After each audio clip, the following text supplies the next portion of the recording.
This race is just like kind of revives, to me, what was an era of just raw, natural experience.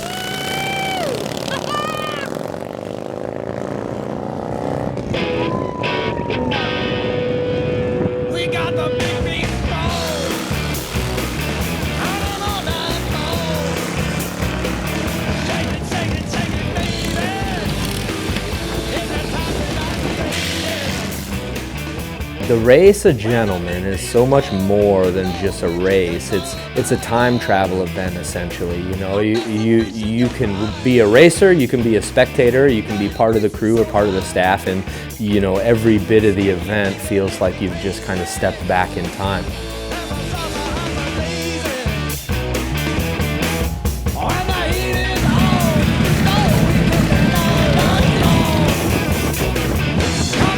The crowd loves it, and everybody's face is just, you know, smiling ear to ear. Kids, I mean, it's for everyone.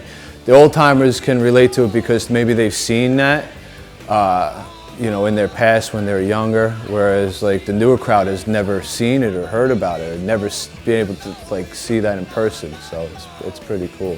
Most people today that have an old motorcycle, they just want to putt around on the road and drive 40 miles an hour, and the people out there on the beach want to try to blow them up. So.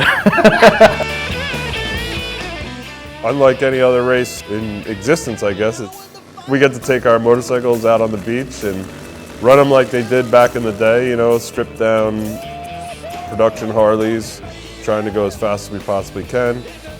There's just so much energy everywhere because it's all kinds of like cars revving up and bikes revving up and you know, your friends all around you, and just so much that I don't even know how to explain it. It's really something.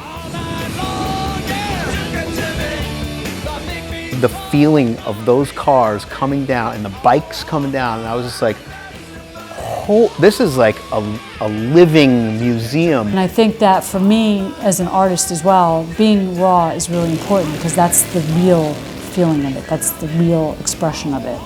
People that come in from all over, you know, and put on a show, or you know, swap stories and shake hands and leave something.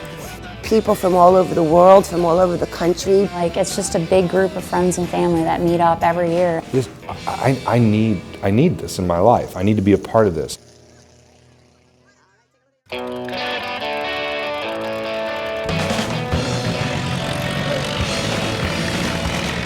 This race exposes a whole new generation to what was going on back then, shows the history of it, shows how these things were. It's cool because you look back at these old books and you're just like, wow, these guys were doing it, you know, back in the 30s. You can go to a car show, but you don't hear them run, you don't see sand flying, you don't see beautiful girls jumping up and down with a checkered flag. And this is like, in life, it's breathing, it's going, you know.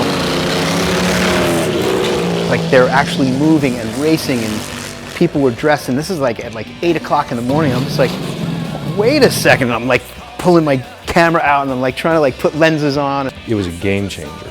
It was like racing on the beach on a bike. You cannot describe that to somebody. The fans are 6 o'clock in the morning, we're forming up, and the fans are starting to roll in because they want to get good seats. The requirements for TROG are pretty specific. They are, you know, pre-1947 motorcycles and pre-1936 cars.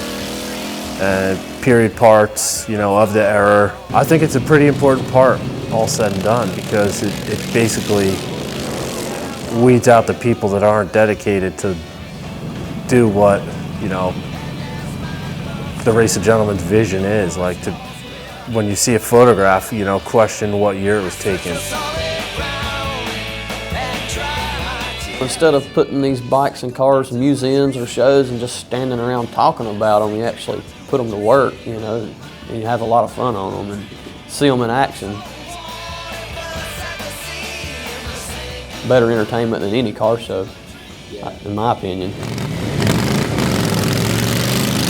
It's hard to put into words running a knucklehead down the beach. Oh, the world we live in now is such a disposable world, and the equipment that we're racing is the absolute opposite of that. It's special things that folks have held on to for generations, even sometimes.